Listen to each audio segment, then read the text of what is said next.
Merci, Monsieur Savary. Merci Madame la Présidente.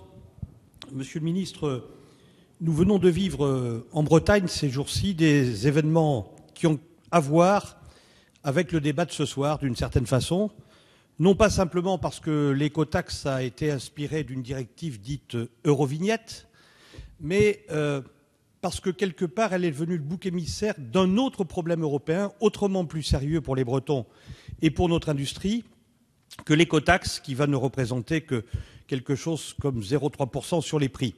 Donc l'écotaxe est devenu le bouc émissaire d'une souffrance sociale et économique de la Bretagne qui est liée, pour une bonne part, quand même, à la concurrence inégale et au dumping social que se livrent en toute, comment dirais-je, licéité juridique.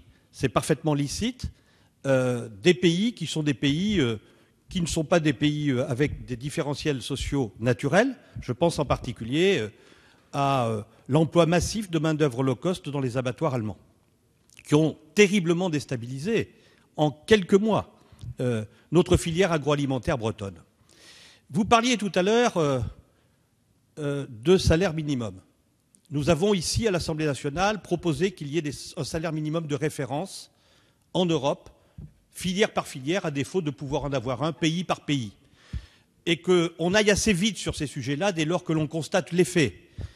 Et donc je voudrais savoir, puisque vous parliez de l'avancement de ces réflexions, ce qui est une chose absolument nouvelle au plan européen, si vous avez bon espoir de les voir prospérer, si vous pensez qu'on peut les mettre en place rapidement, et puis vous posez une question encore plus brutale, pourquoi est-ce que la France ne recourt pas contre l'Allemagne devant la Cour de justice de l'Union européenne, comme l'a fait par exemple un pays comme la Belgique, très déstabilisé, de façon à se mettre dans une position de négociation permettant d'aller plus vite sur un sujet qui est extrêmement urgent.